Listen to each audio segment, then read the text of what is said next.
Bonjour à tous, bienvenue dans ce nouvel épisode de votre émission Let's Focus On, celle qui valorise des parcours et des initiatives de personnalités afro-caribéennes. Nous sommes aujourd'hui dans le 8e arrondissement de Paris à la rencontre de notre invitée italo-ivoirienne. Experte en cosmétique et spécialiste du cheveu, elle nous présente aujourd'hui sa marque Tatiana B Cosmétiques et nous parle également d'un projet qui lui tient à cœur, son association Le Cœur Rose. Sans plus tarder, let's focus on Tatiana Bazin. C'est parti!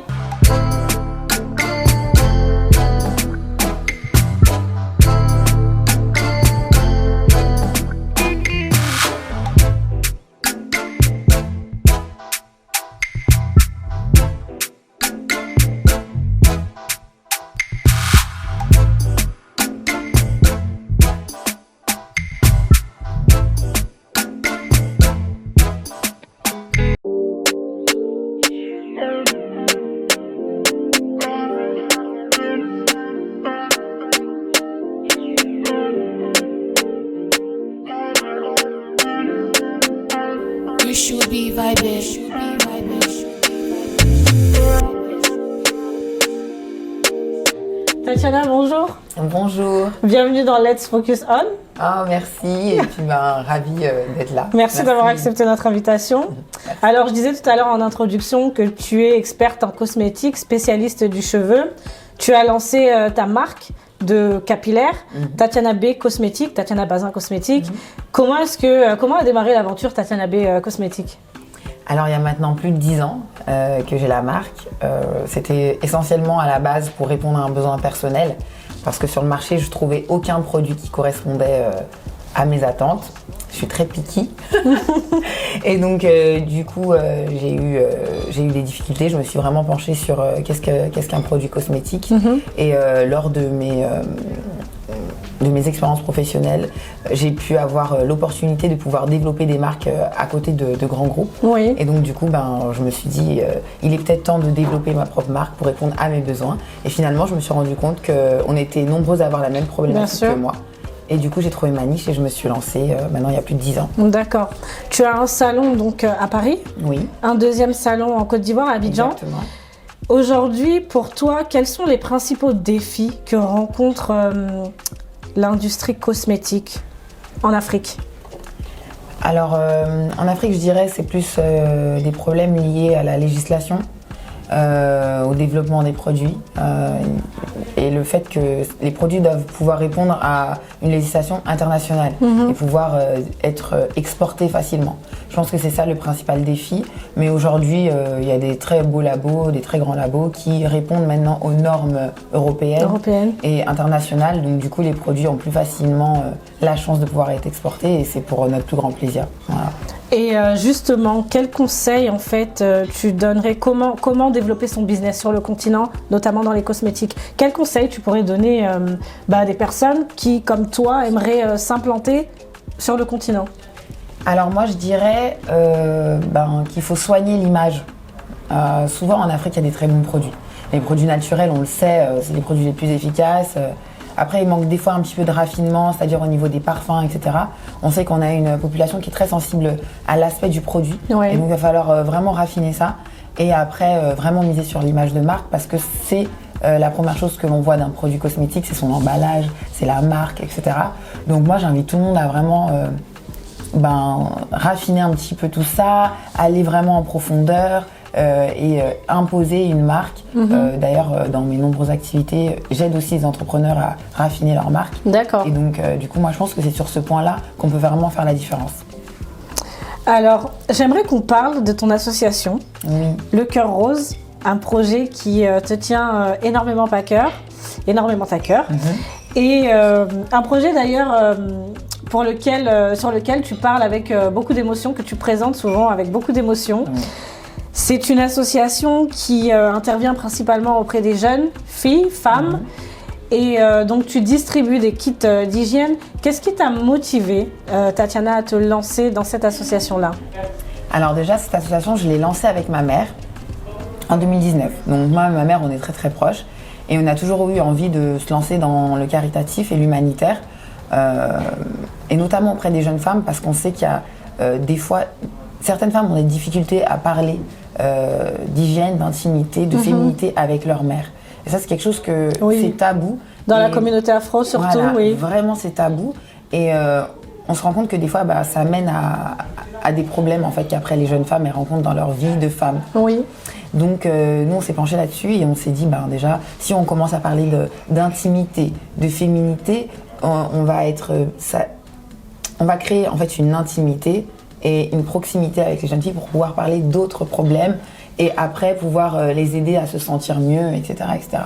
Donc on est parti de ce constat-là pendant le confinement. Oui. Et on s'est dit, il va falloir qu'on fasse quelque chose. Comme tout était incertain, on allait tous mourir demain, on s'est dit, il faut vraiment qu'on fasse quelque chose pour les autres, c'est peut-être maintenant ou jamais. Donc on s'est dit, voilà, on va vraiment lancer ce projet-là, ça fait longtemps qu'on y pensait. Oui. Et du coup, on a créé ce concept-là de chacun crée une trousse avec les essentiels de beauté et d'hygiène à l'intérieur, qu'on redistribue lors de journées de sensibilisation et de lutte contre la précarité menstruelle. Donc on va avec ces trousses-là en Afrique, là notamment en Côte d'Ivoire, et on distribue à d'autres associations qui encadrent des jeunes filles. Et lors de ces journées, elles sont encadrées par des gynécologues, des psychologues, des motivatrices, et on leur remet ces trousses et on leur parle d'hygiène, de féminité et de comment maximiser leur potentiel en tant que jeune femme africaine. D'accord. C'est une association dont le siège est à Abidjan ? Non, il est en France. Il est en France, oui. D'accord. Alors, quand on s'est contacté pour la première fois, tu as dit quelque chose qui m'a particulièrement touchée et même surprise. On a parlé d'influence et on a parlé aussi en parallèle de cette association-là, et tu as dit qu'aujourd'hui, c'est vrai que les gens te suivent, te voient, te suivent principalement d'ailleurs par rapport à ta marque, mais qu'il est peut-être difficile, il n'est pas évident en fait de rendre tes actions au regard de cette association-là visibles. Qu'est-ce que tu aimerais dire d'ailleurs aujourd'hui à toutes les personnes qui nous écoutent, qui nous suivent par rapport à cette association-là, puisqu'on est quand même dans un projet solidaire, humanitaire, qui, comme je le disais tout à l'heure, te tient énormément à cœur? Moi, ce que j'aimerais dire, c'est que il est temps aussi de give back. Il va falloir vraiment redonner à la jeunesse en Afrique. Je viens pas comme le weight savers ou je sais pas comment on l'appelle, ce concept. Je viens pas du tout dans cette démarche-là. Moi, ma démarche, c'est vraiment de sensibiliser les jeunes filles à maximiser leur potentiel. Et je pense que même ici, en Europe, il y a des soucis avec notre jeunesse et nos jeunes femmes qui ont souvent été dénigrées de par leur apparence, plein d'autres aspects. Et je pense qu'il est temps en fait d'être motivante et de pouvoir les accompagner. J'ai plus de facilité à vendre franchement des prestations qui coûtent des fois jusqu'à 300 €. Et j'ai des difficultés par contre dans un autre. Là, j'ai de la facilité à vendre, j'ai des difficultés à collecter des fonds pour aider. Des fonds, voilà. Et même pas forcément des fonds, juste des produits en fait. Et à hauteur de quoi? Des valeurs de 15 €, c'est difficile.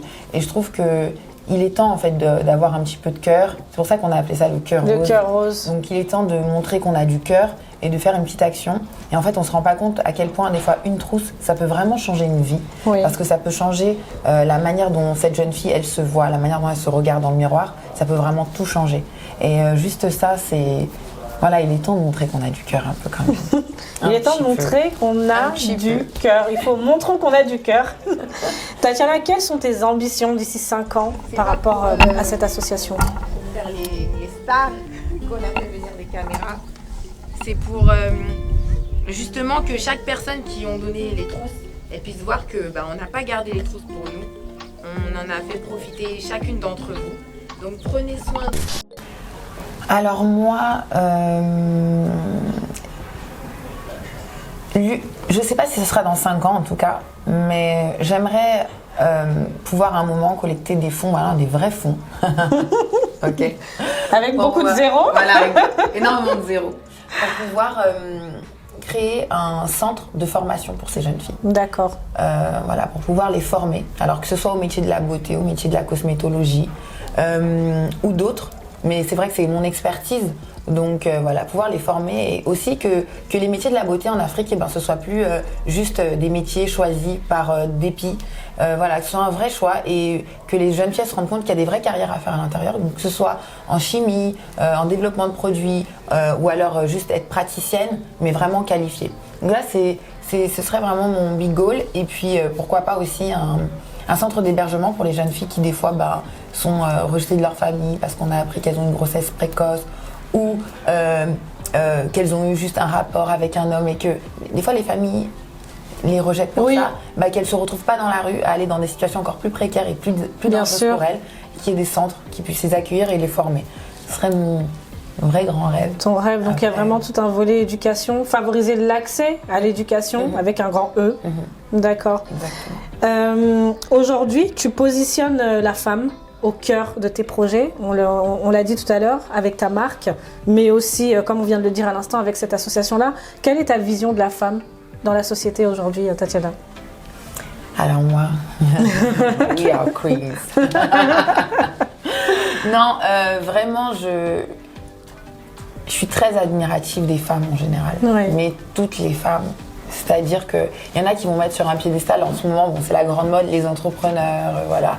Et puis délaisser ou dénigrer un peu les femmes au foyer. Moi, je suis vraiment admirative de toutes les femmes. Et je pense qu'aujourd'hui, on peut vraiment tout faire. Je mets juste un point d'honneur à ce que quand on fait quelque chose, il faut qu'on le fasse bien. Et on peut le faire mieux que certains hommes. Ça, c'est une certitude. Mais il ne faut pas en oublier notre féminité. Donc, je pense que notre féminité, c'est un grand pouvoir. Et pas l'utiliser à des fins juste de séduction. Séduction, oui. Voilà, parce que là, moi, c'est pas un truc que j'active chez moi. Je mets pas un point d'honneur sur la séduction, mais je pense que la féminité, c'est autre chose. C'est vraiment une énergie qui est forte et qu'on peut utiliser pour réaliser de grandes choses. Et donc, moi, je vois vraiment la femme comme une super héroïne, quoi. Vraiment, donc moi, c'est ça. Et je suis admirative vraiment de toutes les femmes et je suis des fois même émue par le parcours simple de certaines femmes, mais qui est très simple, mais qui font les choses avec le cœur. Et donc moi, c'est ça qui m'anime. Et c'est pour ça que j'ai à cœur de rendre les femmes confiantes, de les motiver, de leur dire que tout est possible. Et à travers mes actions, j'essaye justement de montrer que tout est possible. Même si il faut être très organisé, c'est sûr. Mais derrière ça, c'est super gratifiant. Donc moi, voilà, toutes les femmes sont inspirantes et motivantes et je les mets vraiment là. Toutes les femmes sont inspirantes. We are the queen. Hein. C'est pas moi qui l'ai dit. Hein. Bon, les frères, c'est pas qu'on fait de la discrimination ici, mais bon, voilà quoi. Tatiana, tu es maman solo, mompreneur. Qu'est-ce qui est difficile pour toi aujourd'hui en tant que maman solo dans ton quotidien? Et je m'explique parce que souvent en tant que maman solo, on essuie beaucoup de critiques. Même si on fait des choix, les gens ont tendance à oublier que on est maman et qu'on a aussi un quotidien des fois qui peut être assez difficile. Qu'est-ce que tu aimerais dire et ce sur quoi tu aimerais sensibiliser, tout simplement, les personnes qui nous écoutent? Alors, pour répondre à ta première question, je dirais la plus grande difficulté, c'est s'organiser. L'organisation, c'est la clé pour moi, quand des moments solo. Sinon, on a l'impression qu'on est submergé et qu'on ne peut rien faire, alors qu'en fait, on peut faire comme les autres, mais il faut être bien organisé. Il ne faut pas avoir peur de demander de l'aide à son entourage quand on a de la chance d'en avoir, ou trouver des solutions pour pouvoir faire garder son enfant, etc. Pas se sentir piégé par sa situation, même quand on l'a choisi. Et je dirais que la critique, elle est très facile vis-à-vis des mères célibataires. On leur dit c'est ton choix, ou alors tu n'as pas été une bonne femme, c'est pour ça que ton mari il est parti, ou alors c'est toi qui as décidé de vivre cette vie-là, donc maintenant tu ne peux pas te plaindre parce que c'était ton choix. Je pense que les mamans qui décident de partir ou alors qui essuient un divorce lorsque l'homme est parti, finalement elles ont envie et elles ont à cœur d'offrir le meilleur pour leurs enfants, et c'est pour ça que des fois elles ont fait tel et tel choix. C'est vraiment aussi pour leurs enfants, pas que pour elles. Il y a une démarche, quand on est maman solo, il y a déjà le mot maman, et il y a une grande dimension bien-être de son enfant. Donc il faut être très vigilante avec ces femmes-là pour qu'elles puissent donner aussi le maximum et le meilleur à leurs enfants. Et honnêtement, il faut être bienveillant. être dans le conseil, les aider du mieux qu'on peut, les soulager en prenant leurs enfants 1 heure ou 2 pour qu'elles puissent aller se faire belle. Enfin, c'est des choses comme ça. Et puis pas être dans le jugement parce qu'on ne sait pas ce que les gens y traversent. Exactement. Et pas se dire c'était ta volonté, c'est ta faute. Non. Moi, je pense que il faut être bienveillant. Mais en tout cas avec tout le monde. Mais encore plus avec les mamans solo parce que des fois, c'est avoir ces grosses responsabilités. On en connaît plein qui pleurent la nuit parce qu'elles sont épuisées. Et voilà, Parce qu'elles sont au bout, oui. Oui, et il faut prendre ça en compte. Il ne faut pas juste les pointer du doigt, c'est trop facile. Finalement, toi, tu y arrives bien à concilier ta vie d'entrepreneur et de maman? J'y arrive bien, c'est un grand mot. Plus ou moins bien. Mais j'essaye. En tout cas, je me dis que ça va pas être un frein. C'est qu'une situation et puis on espère que c'est une situation provisoire. Oui. Attention, ça ne... Bon, Maman solo, c'est provisoire. il y a un message, hein. Maman solo, c'est provisoire. Entendez, Mais, que les oreilles entendent. mais réellement, je pense que ça ne doit pas être une étiquette. Il y en a qui se l'imposent en se disant voilà, maintenant c'est mon combat, je suis maman solo, je vais être maman solo. Et puis ça devient leur combat de vie et elles s'enferment dedans. Et c'est bien dommage. Ça reste des femmes, elles ont de l'amour à revendre. Et voilà. Et puis les hommes aussi qui n'aient pas peur de ça. Parce que des fois les hommes ils sont impressionnés en se disant elles sont capables de faire tout toutes seules, j'ai pas ma place, etc. Il y a toujours de la place pour un homme dans la vie d'une femme. D'une femme et vice-versa. Exactement. D'accord. Alors, Tatiana, je le dis toujours dans cette émission, je dresse des portraits de personnalités. Donc, on a parlé de ta marque, on a parlé de ton association, de ton point de vue sur la femme en général, la vie de maman, etc. Et j'aimerais quand même, notre audience aimerait aussi en savoir un peu plus à ton sujet. Donc, es-tu prête à répondre à nos questions? Oui, on va essayer. C'est l'heure du portrait chinois revisité.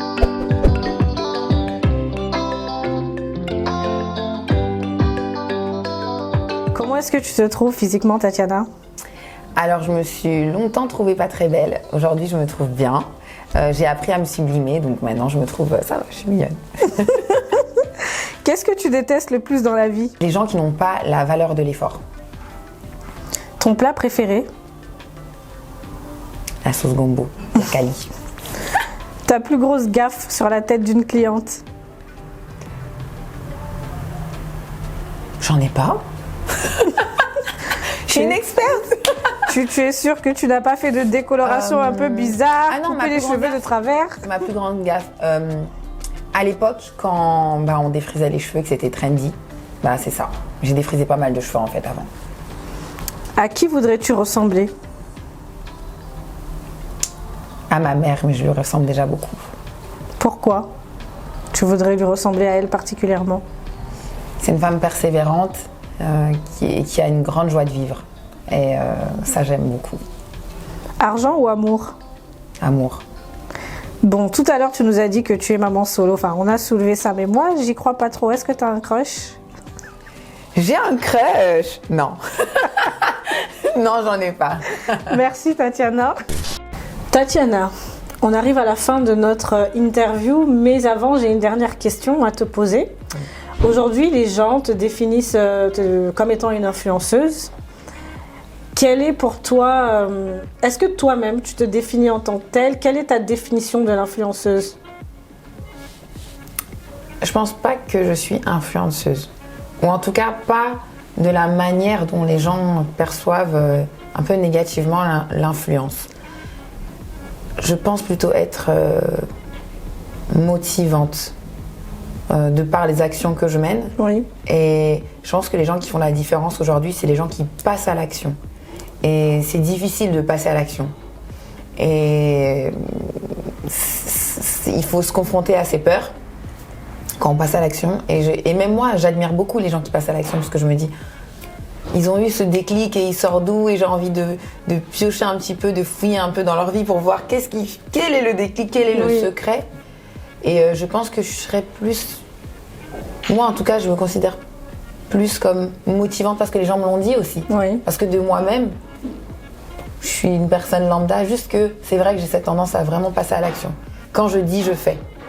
Ça, c'est moi. Quand je dis, je fais. Et je vais le faire, en fait. Et même si je vais mettre 10 ans pour le faire, je finirai par le faire. Par le faire. Donc, je pense que c'est plus ça. Mais je ne pense pas être influenceuse. Quel message, pour finir, tu aimerais porter à notre audience et peut-être aussi à toutes les jeunes filles qui te suivent et qui peut-être aimeraient te ressembler? J'aimerais leur dire d'aller au bout de leurs rêves. J'aimerais leur dire de, vraiment, comme je l'ai dit tout à l'heure, de passer à l'action. Ne pas attendre. Personne ne va vous aider. N'attendez personne qui va venir vous sauver de votre situation.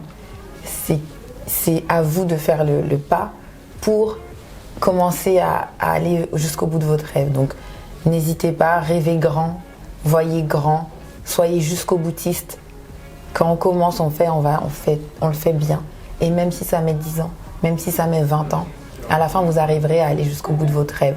Et moi, c'est ça que j'ai envie de dire aux jeunes filles, c'est n'attendez pas, ne rêvez pas à travers les réseaux sociaux, ne passez pas des heures à scroller sur votre téléphone comme ça m'arrive aussi. Mais ne passez pas des heures à scroller sur votre téléphone comme ça. Prenez un papier, un stylo, notez ce que vous avez envie de faire, passez à l'action. Visualisez-vous, voyez-vous grande, ne vous limitez pas et let's go quoi. Un beau message d'encouragement, ne vous limitez pas, voyez-vous grande. Merci Tatiana d'avoir été avec nous. Merci à toi Rachel. Notre émission touche à sa fin, mais avant de se quitter, je souhaiterais vous faire découvrir l'un de nos partenaires, Sadi Art Création. Suivez.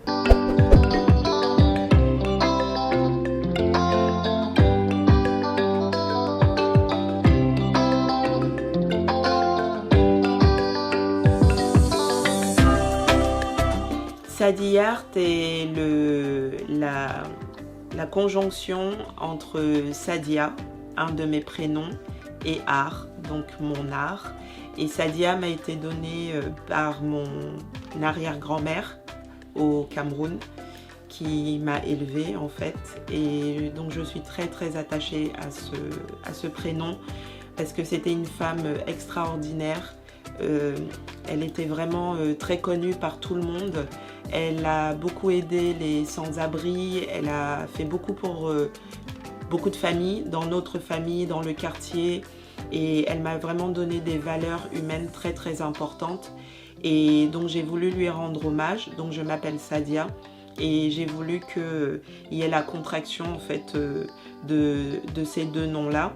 Donc l'art de Sadia.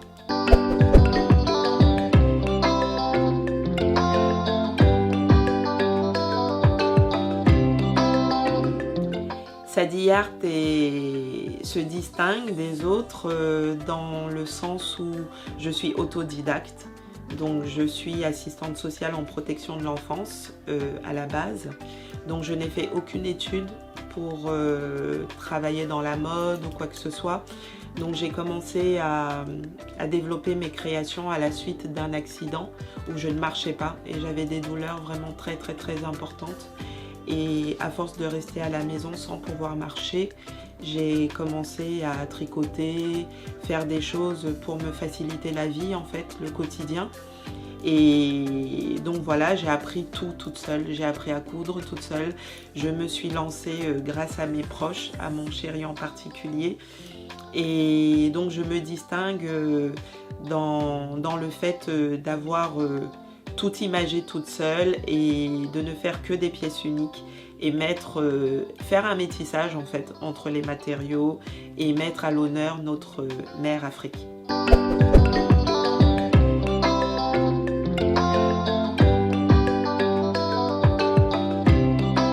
Alors les matériaux que j'utilise effectivement tous les tissus un peu qui viennent d'Afrique, qui sont travaillés par des artisans.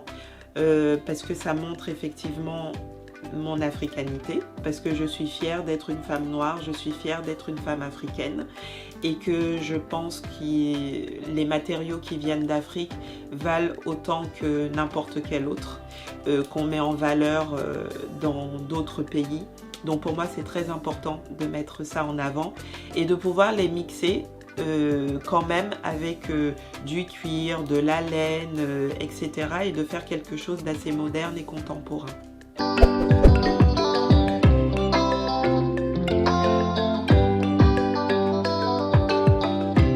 Mon inspiration, comme je dis souvent, me vient, je ne sais pas d'où, dans ma tête. Donc je ne sais pas, je foisonne d'idées tout le temps. Et d'ailleurs, je n'arrive même pas à faire une collection vraiment ou quoi que ce soit parce que j'ai en permanence des idées dans ma tête. Et donc c'est pour ça que j'ai décidé de ne faire que des pièces uniques. Parce que j'ai tellement de choses dans ma tête de création que oui, je suis capable de faire une pièce pour une personne voilà, dans le monde entier. Et je trouve ça vraiment chouette quand même qu'une personne puisse avoir une pièce.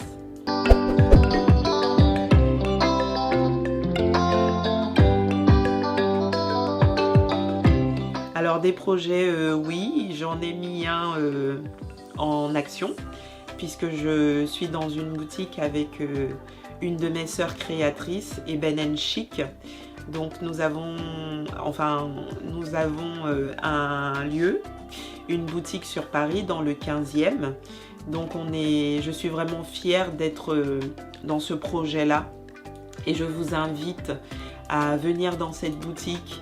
Un travail fabuleux a été fait et ça mérite vraiment d'être connu.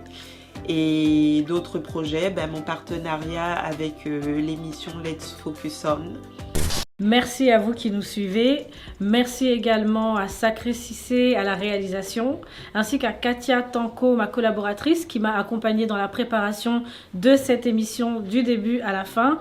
Merci à nos partenaires, le restaurant L'Aphrodisiaque, à l'agence Spécimen, ainsi qu'à Sadi Art Création et à Auré Coiffure. Rendez-vous la semaine prochaine sur votre chaîne Vox Africa.